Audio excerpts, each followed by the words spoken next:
क्या मुंबई आज डूबने वाली है? नमस्कार, मैं हूं आपके साथ सुचित्रा गुप्ता। देखिए, इस वक्त की सबसे बड़ी चेतावनी यह है कि मुंबई वालों सावधान हो जाओ। आज ये केवल बारिश की खबर नहीं है, बल्कि आज ये मौसम विभाग की चेतावनी भरी नहीं है। आज ये देश की आर्थिक राजधानी की एक अग्नि परीक्षा है, समझ लीजिए। एक तरफ आसमान से लगातार बरसता पानी, तो दूसरी तरफ समुद्र के हाई टाइड, और इतना ही नहीं, तीसरी तरफ मुंबई की वही पुरानी समस्या, जल भराव, बंद नाले, अंडरपास, लोकल ट्रेन की चिंता, ट्रैफिक जाम और आम नागरिक की जान पर संकट। आज हम ये सवाल पूछ रहे हैं कि क्या मुंबई फिर से डूबने की कगार पर है? क्या अंधेरी, हिंद माता, किंग सर्कल, कुर्ला, चेंबूर, दादर और परेल जैसे इलाके फिर से खतरे में हैं? क्या गाड़ी में निकला हुआ परिवार सुरक्षित घर लौट पाएगा? ये चिंता है। क्या लोकल ट्रेन से घर जाने वाला मुंबईकर आज रात घर पहुंच पाएगा? क्या स्कूल, अस्पताल, ऑफिस, बुजुर्ग, बच्चे, सबके लिए प्रशासन ने पर्याप्त तैयारी की है? इस शो का मकसद आपको डराना नहीं है, डर फैलाना बिल्कुल भी नहीं है।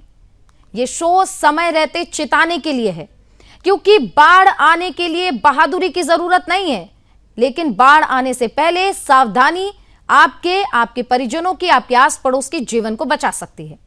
आज मुंबई में बारिश हो रही है, आईएमडी की चेतावनी है, कई जगहों से जल भराव की खबरें भी आ रही हैं। कई इलाकों में स्थिति तो ऐसी है कि ट्रैफिक बहुत धीमी रफ्तार से आगे बढ़ रहा है।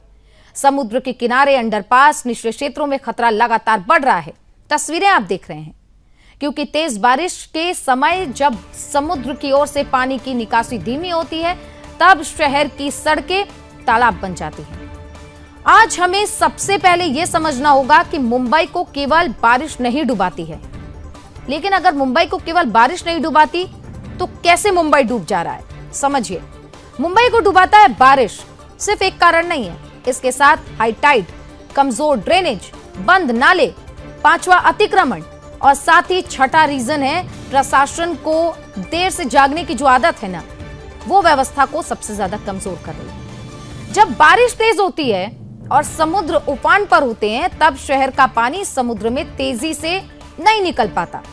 और यही वो क्षण होता है, यही वो समय होता है जब सड़कें, सबवे, अंडरपास और इसके अलावा लो लेइंग एरियाज अचानक जानलेवा बन जाते हैं। क्योंकि जब समुद्र में पानी नहीं निकल रहा, तो वो पूरा पानी शहर की ओर तेजी से फैलता जाता है। इसलिए आज हर मुंबईकर के लिए संदेश साफ है, बाहर निकलने से पहले 10 बार सोचिए। पानी भरे रास्ते में गाड़ी मत लेकर जाइए। समुद्र के किनारे आमतौर पर लोग सेल्फी लेते हैं, मत जाइए, बहुत खतरा है। अंडरपास में हीरो मत बनिए, क्योंकि बारिश का पानी कभी कभी सड़क नहीं बल्कि मौत का जाल भी बन जाता है। जितने भी मुंबईकर इस वक्त ये शो देख रहे हैं, आपको याद होगा 26 जुलाई 2005 का वो दिन जब पूरी मुंबई रुकी नहीं थी, बल्कि एकदम थम गई थी। ऑफिस से निकले लोग घर पहुंच पाए या नहीं, ये सोचकर परेशान थे। स्कूल में बच्चे दिन भर फंसे रह गए, माएं दरवाजे पर खड़ी रह गईं, कभी बच्चों के पिता के इंतजार में, कभी बच्चों के इंतजार में। उन्होंने बच्चों के पिताओं को फोन करना शुरू किया, सबके फोन बंद पड़े थे, लोकल ट्रेनें रुकी हुई थी, सड़कें नदियां बन गई थी। 26 जुलाई 2005 का वो दिन, और एक बार ये जो खतरा आ रहा है, कहीं ये वैसा ही खतरा तो नहीं है? उस दिन जो हुआ था, गाड़ी जितनी भी सड़कों पर थी, सब पानियों में कब्र जैसी दिखने लगी थी। सब तैर रही थी मानो खिलौना हो। कई लोग छतों पर थे, कई लोग बस की छत पर चढ़े थे, पुलों पर पूरी रात फंसे रहे। उस दिन मुंबई ने देखा था कि प्रकृति जब चेतावनी देती है और व्यवस्था सोती रहती है, तो मानहागर जो है वो असहाय हो जाता है। 26 जुलाई 2005 का ये दिन केवल एक तारीख नहीं है, जितने भी व्यूअर्स देख रहे हैं, वो एक ऐसा इतिहास है जो मुंबई के लिए घाव है। वही चेतावनी है कि महानगर का अहंकार समुद्र और बारिश के सामने छोटा पड़ जाता है।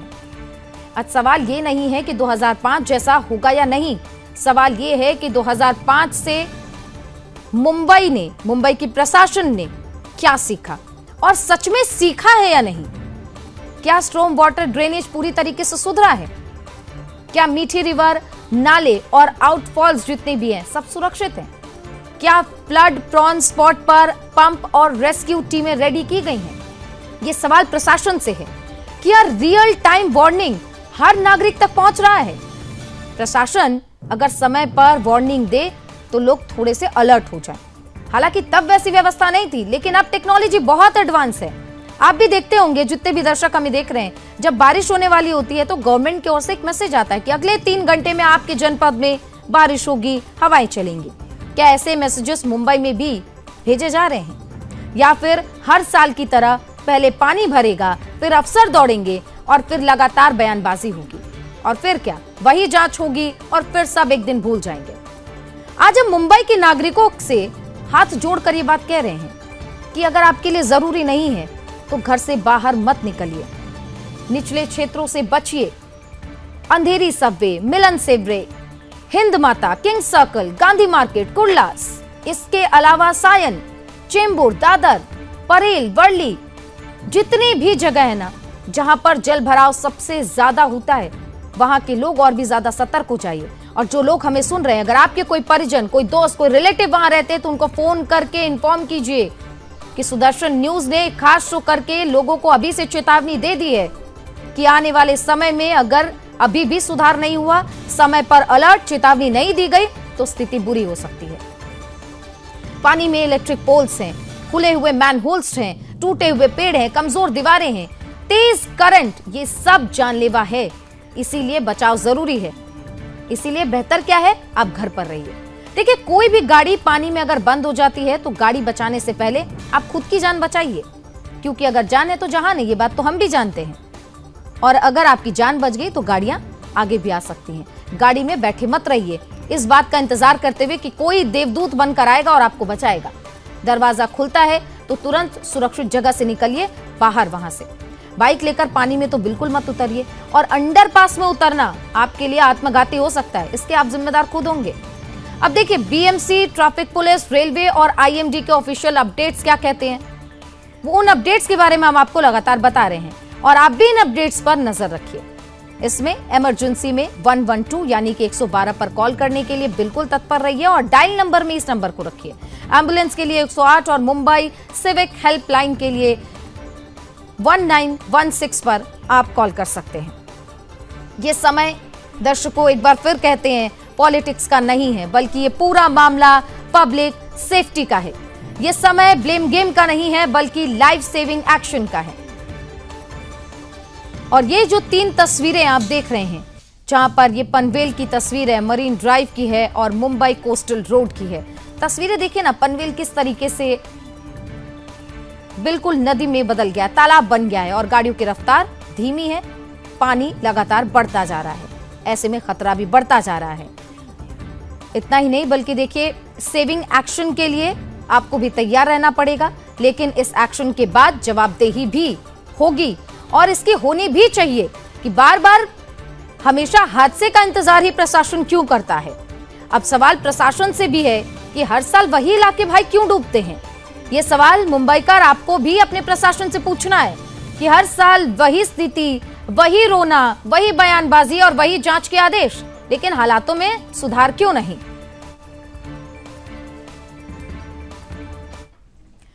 और हमारे संवाददाता हमारे साथ जुड़ गए, उनसे अपडेट लेते हैं कि मुंबई में कितने दिनों का अलर्ट जारी किया गया है और इस वक्त क्या स्थिति है। हमारे संवाददाता जुड़ गए हैं प्रभाकर गिरी हमारे साथ।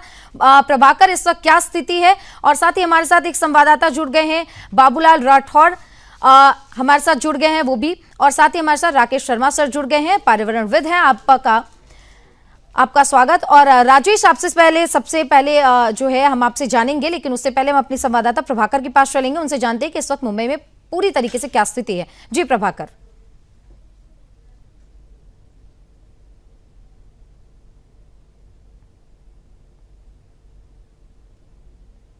अनम्यूट कर लीजिए प्रभाकर।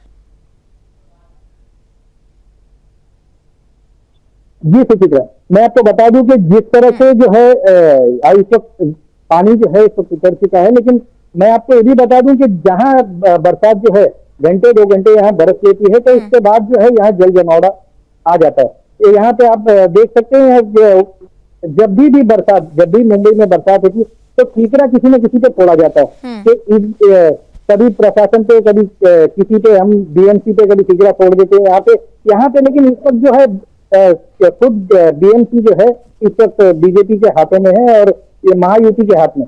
लेकिन जो है अब ठीकरा जो है अब कमिश्नर पे छोड़ा गया है, क्योंकि क्या है कि कमिश्नर ने काम जो है पूरे कॉन्ट्रैक्टरों को दिया हुआ था, कॉन्ट्रैक्टरों ने सही समय पे काम नहीं किया, अब कॉन्ट्रैक्टर पे कार्रवाई करने की बातें चल रही है। तो इस बार जो है कुछ अलग हमें सुनने मिल रहा है कि कॉन्ट्रैक्टरों पे इस बार कार्रवाई होगी, न कि जो वहां पे बैठे अधिकारी। लेकिन जो अधिवेशन में जो बातें जो निकल के आई है, जो बातें जो की गई है वहां पर, कि खाली उन पर ही नहीं, जो है कार्रवाई जो है बीएमसी ऑफिसरों पे भी होनी चाहिए, कि खाली कॉन्ट्रैक्टरों को इन्होंने दे दिया। प्रभाकर, सवाल उठता है कि अगर कॉन्ट्रैक्टर को काम दिया गया था तो समय रहते उससे अपडेट क्यों नहीं लिया गया? अब जब मुंबई डूबने के कगार पर है तब अपडेट, सब जांच की बात कहना कहीं ना कहीं ये भी सरासर गलत है। हमारे साथ बाबूलाल भी है, उनसे एक बार अपडेट ले लेते हैं, फिर राकेश जी के पास चलेंगे।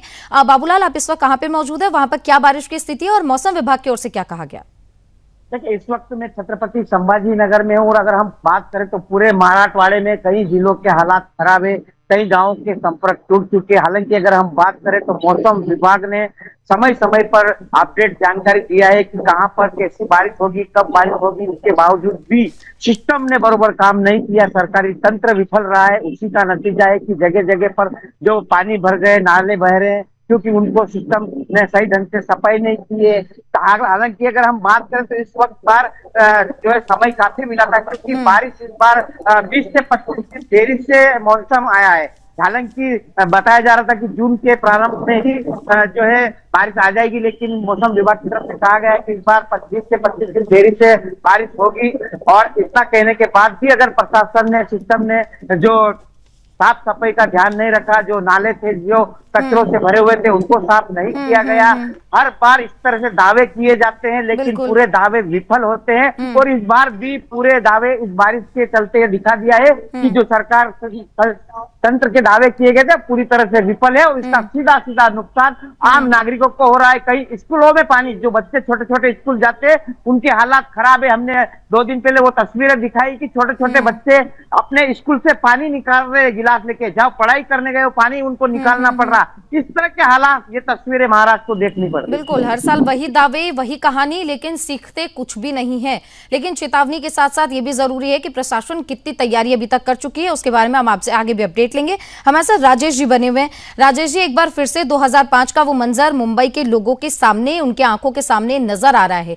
इतनी ज्यादा बारिश और बारिश के बाद ये स्थिति जो उत्पन्न हो रही है, बिल्कुल जिंदगियां थम जा रही हैं। और 2005 में जो एक बार हुआ था मुंबई की, तो ये स्थिति कि हर साल वैसी वैसी रहती है, लेकिन 2005 में जो हुआ था वो एक बार फिर से यहाँ पर दोहराया जाने की जो आशंका है, उसको लेकर आज हमने ये खास शो किया है। अगर ये स्थिति उत्पन्न होती है, किस तरीके से इसको आंका जाएगा और कैसे इससे बचाव किया जा सकेगा? सर, अनम्यूट कर लीजिए।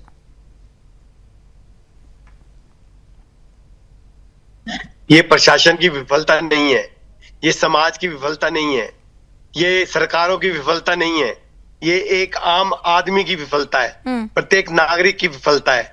अगर हम वास्तव में चाहते हैं कि हमारा देश एक समृद्ध देश बने, हम चाहते हैं हमारी सरकारें समृद्ध बने, हम चाहते हैं कि हमारे नगर और हमारे जिले और हमारे गांव सुरक्षित हो, तो हमारे को सबसे पहले खुद को तैयार करना पड़ेगा, खुद पर काम करना पड़ेगा।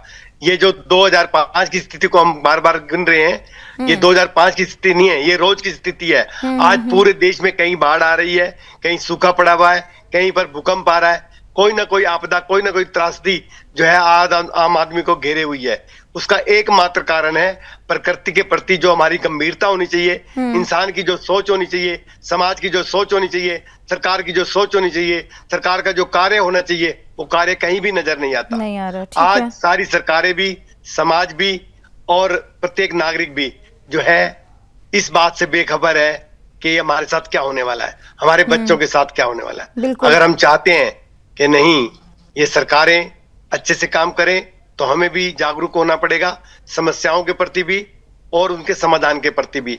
अगर हम इस बात को लेकर अच्छे से चलते तो मुझे नहीं लगता कि आज 2005 वाली स्थिति अब जो है दोबारा से घटित होती। लेकिन हमने चिंता नहीं करी, सरकारों ने भी चिंता नहीं करी, सरकार भी जिम्मेदार नहीं बनी, और जिसकी वजह से आज ये त्रासदियों का इन आपदाओं का हमें सामना करना पड़ा है। तो मेरा तो निवेदन ये है, प्रकृति के स्वभाव को समझें। प्रकृति ये कोई रौद्र रूप नहीं रूप दिखा रही हमें, बल्कि प्रकृति का स्वभाव है। हमें उसे समझना पड़ेगा, अपने आप को उसके अनुसार ढालना पड़ेगा। आज जापान जो देश है इतना बड़ा, उसके अंदर रोजाना भूकंप आते हैं, लेकिन वहां एक भी व्यक्ति की जान माल का नुकसान नहीं होता। क्यों? क्योंकि उन्होंने अपने आप को तैयार कर रखा है। बिल्कुल, खतरे के हिसाब से उन्होंने टेक्नोलॉजी को इस हिसाब से बिल्ड किया, खुद को तैयार कर लिया। हमें भी समझने की जरूरत। और अभी जो पूरा मामला आप देख रहे हैं, पूरी स्थिति इस वक्त आप मुंबई की सड़कों पर देख रहे हैं, आपको क्या लगता है, आप जिस तरीके से रोज कवरेज कर रहे हैं, प्रशासन की ओर से जो तैयारियां की गई हैं, वो ऐसे मौसम के लिए पर्याप्त है या नहीं, आप बताइए। मुंबई की अगर हम बात करें तो प्रभाकर जी हमारे साथ में मौजूद है, वही मुंबई की रिपोर्टिंग करते हैं। और मराठवाड़े की अगर बात करें तो मैं छत्रपति संभाजी नगर से, और पूरा मराठवाड़ा की जो अपडेट है इस पर नजर बनी हुई है। लगातार मराठवाड़े के कई गांवों के संपर्क टूटे हैं। प्रशासन ने अभी भी अलर्ट जारी किया है कि सभी सावधान रहे, सुरक्षित स्थानों पर रहे।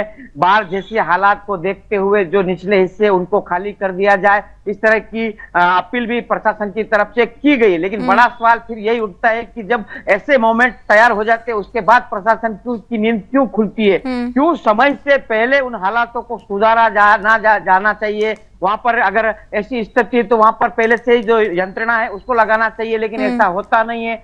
स्कूलों के हालात जब खराब होते तब प्रशासन की नींद खुलती है। समय रहते अगर उन स्कूलों की वहां पर मरम्मत की जाए, जहां से स्कूलों में पानी भरता, तो वो सरकारी स्कूल में तो उसके भी दिक्कत नहीं होती थी। लेकिन जब पानी भरता है तब प्रशासन जागता है। और भी कई जगहों पर पानी, बस स्टैंडों में पानी भर चुका है, लेकिन पहले प्रशासन अलर्ट नहीं था। उसी का नतीजा है और आम जनता परेशान हो रही है। और अभी मौसम विभाग की तरफ से यही कहा गया है कि अभी भी जनता को अलर्ट रहने की जरूरत। ठीक है, प्रभाकर आपके पास आते हैं। मुंबई में क्या तैयारी प्रशासन की ओर से है, और जब आप कवरेज कर रहे हैं, क्या लगता है आपको उतनी तैयारी काफी है क्या? और साथ ही कहीं पर अगर समस्या है और प्रशासन को, बीएमसी को या फिर किसी भी टीम को, क्विक रिस्पांस टीम को अगर अलर्ट किया जा रहा है, अपडेट किया जा रहा है, तो मदद आने में कितना समय लग रहा है? उसका पूरा टाइमिंग एवरेज क्या? जी, मैं आपको बता दूं कि जिस तरह से तैयारी होनी चाहिए, इस तरह से तैयारी हुई नहीं बीएमसी द्वारा। क्योंकि क्या है कि जो इन्हें समय से अधिक समय मिला है। देखिए, बरसात जो है मुंबई में तकरीबन जून खत्म होने के बाद आया है। तो शुरुआत में कुछ एक दिन आया था, लेकिन उसके बाद जो है सीधे अब जो जून खत्म होने के बाद बरसात है। और ये हम कह सकते हैं कि जिस तरह से इन्हें टाइम मिला हुआ था, उन्होंने कोई अपने साफ सफाई उन्होंने किया नहीं। अगर साफ सफाई बराबर अगर हुआ होता तो इस तरह से जल जमाव होता नहीं। और इन्होंने कई जगह मैन होल खोल के रखा था, जैसे कि आज जो है कुर्ला जैसे इलाके में उन्होंने मैन होल खोल के रखा था और उसमें एक व्यक्ति गिर गया और 45 वर्षीय व्यक्ति की मृत्यु हो गई। तो ये जो इस तरह की जो ये लोग की जो हरकतें जो है, जो बीएमसी द्वारा जो की जाती है, कि समय जो जब रहता है उस वक्त कोई साफ सफाई नहीं होती है। बिल्कुल, करंट लगने से 2 कॉलेज की छात्राएं भी उसमें घायल हुई हैं, जिनको अस्पताल में एडमिट करवाया गया। बिल्कुल, प्रभाकर आप हमारे साथ बने रहिएगा। राजेश जी आपके पास आते हैं। अब आप सुन रहे हैं कि प्रशासन की क्या तैयारियां हैं, लेकिन हम ये भी तो नहीं भूल सकते कि मुंबई जिस भौगोलिक स्थिति में है, उसमें समुद्र का पानी जो है, समुद्र तल से नीचे होने के कारण पानी का बहाव जो है उस हिसाब से नहीं है, इस वजह से पानी ज्यादा भरता है। ऐसे में क्या वो तैयारी, क्या वो टेक्नोलॉजी, क्या वो सिस्टम है जिसको बिल्ड करना होगा और मुंबई को ऐसी स्थिति से, ऐसे खतरे से बचाया जा सकेगा? मेरा मानना तो ये है कि इसके लिए बहुत ज्यादा समझ की, बहुत ज्यादा कोऑर्डिनेशन की, बहुत अच्छी सोच की, समझ की जरूरत है। अगर आज हमारे अंदर अगर सोच ठीक होती हमारे देश की, समाज की, तो ये स्थिति उत्पन्न नहीं होती। ये स्थिति जो बन रही है उसका मेन कारण है लापरवाही, गैर जिम्मेदाराना कार्य। और कोई भी व्यक्ति प्रकृति को लेकर सीरियस नहीं है। प्रकृति का जो दर्जा होना चाहिए, हर विकास के साथ जुड़ा हुआ होना चाहिए, हर समझ के साथ जुड़ा होना चाहिए, हमारे हर कार्य के साथ जुड़ा होना चाहिए। क्योंकि हम प्रकृति के एक छोटे से अवयव हैं। प्रकृति बहुत बड़ी है, बहुत विशाल है। उस विशालता को समझते हुए हमें एक लायक बच्चे की तरह, एक लायक व्यक्ति की तरह, एक लायक नागरिक की तरह जो है जिम्मेदारी निभानी चाहिए। लेकिन हम गैर जिम्मेदाराना रूप में काम कर रहे हैं, चाहे वो हमारे प्रशासनिक अधिकारी हो, चाहे वो राजनेता हो, चाहे वो कोई भी नागरिक हो। तो कोई भी अपनी भूमिका पर सही तरीके से काम नहीं कर रहा। उसी का नतीजा है कि आज इन प्रलय से, इन जो आडंबरों से और इन जो प्रचंड जो प्रकृति का स्वरूप है उसको देखने को मिल रहा है। प्रकृति को दरअसल समझने की जरूरत है। वो माँ की तरह है, वो हमें पालना भी चाहती है, सजाना भी चाहती है, संवारना भी चाहती है, हमारे हर दुख को, हर कष्ट को हरना भी चाहती है। वो हमें कोई भी दुख नहीं देना चाहती, बशर्ते कि हम उसके बच्चे बनकर, एक समझदार बच्चे बनकर, एक जानकार बच्चे बनकर उसके साथ चले। तो आज बिल्कुल, सबसे यानी बड़ी कि आप जो कह रहे हैं कि आजकल के त्रासदी है, लाइफस्टाइल के साथ, टेक्नोलॉजी के साथ जरूरी है कि प्रकृति के साथ समन्वय बिठाया जाए और उस हिसाब से काम किया जाए। और अगर समन्वय सही नहीं है तो ऐसी स्थिति एक बार नहीं, हर बार देखने को मिलेगी। ठीक है, बिल्कुल। प्रभाकर, आपसे मैं ये जानना चाह रही हूँ कि प्रशासन ने स्पंज सिटी बनाने का दावा किया था कि मुंबई को स्पंज सिटी बनाएंगे ताकि पानी जो है ऊपर अगर गिरे तो वो सोखे और जमीन के रास्ते से जो है मुंबई से निकल जाए। उस प्रोजेक्ट को लेकर क्या चर्चा हो रही है? इस प्रोजेक्ट की चर्चा कई सालों से हो रही है, लेकिन इस प्रोजेक्ट पर अभी तक काम शुरू ही नहीं हुआ है। क्या किसी अधिकारी ने या फिर किसी पॉलिटिकल पर्सनालिटी ने इसको लेकर कोई चर्चा की कि कब तक इस पर काम शुरू होगा, कब तक लोगों को ऐसी समस्या से निजात मिलेगा? जी देखिए, मैं आपको बता दूं कि अभी तक इस पर कोई चर्चा अभी चल नहीं रही है। फिलहाल जो है सीमेंट रोड सब जगह बना दिया गया है और पानी, हम ये कह सकते हैं कि क्विक रिस्पॉन्स हो जाता है। अगर कुछ कहीं पे कुछ हादसा हो रहा है तो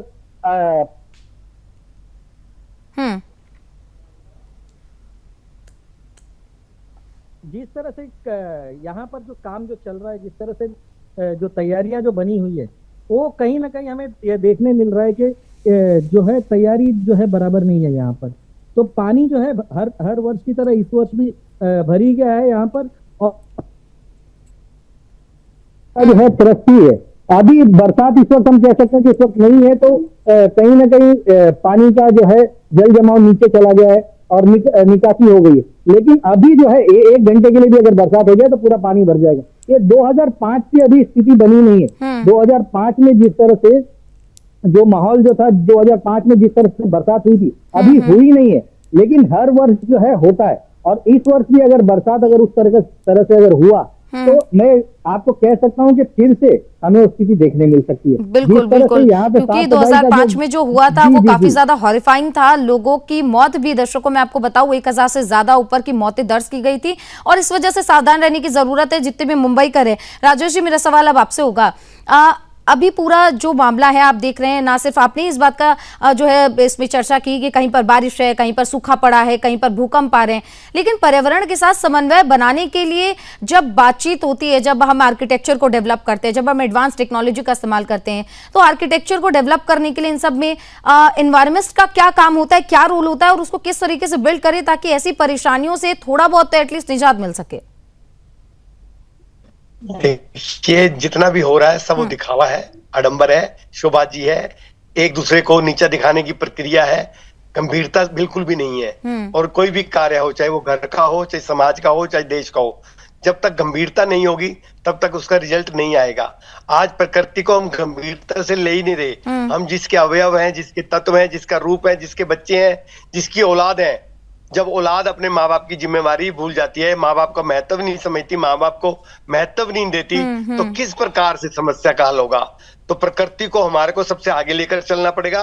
प्रकृति के साथ ही प्रगति है। अगर प्रकृति नहीं है तो कोई प्रगति नहीं है। अगर हम वास्तव में मुंबई को बचाना चाहते हैं तो हमें 3 बार जो है प्रकृति के बारे में सोचना पड़ेगा, 1 बार विकास के बारे में जोड़ना पड़ेगा और उसके प्रत्येक नागरिक को, मुंबई के प्रत्येक नागरिक को सजग होना पड़ेगा, अपनी जिम्मेवारियों के लिए भी, उत्तरदायित्व के लिए भी, कार्यों के लिए भी, सहयोग के लिए भी, मंत्रणा के लिए भी और प्रयासों के लिए भी। चाहे वो राजनेता हो, चाहे वो सामाजिक कार्यकर्ता हो, चाहे वो धार्मिक लोग हो, चाहे वो एक आम नागरिक हो, चाहे वो गरीब हो, चाहे वो अमीर हो, सबको एक पार्टिसिपेशन करना पड़ेगा, तभी ये समस्या हल हो सकती है। अदरवाइज दुनिया का कोई तरीका नहीं है कि मुंबई को बचाया जा सके, हिंदुस्तान को बचाया जा सके। यानी कि पर्यावरण का ध्यान रखेंगे तभी प्रकृति हमारा भी ध्यान रखेगी। राजेश जी, आप हमारे साथ जुड़े, अपना कीमती समय दिया। और प्रभाकर और बाबूलाल, आप लोग प्लीज स्थिति पर नजर बनाए रखेगा, आगे भी आपसे अपडेट लेते रहेंगे। फिलहाल के लिए आपका बहुत बहुत धन्यवाद। राजेश जी, आपका भी बहुत बहुत धन्यवाद।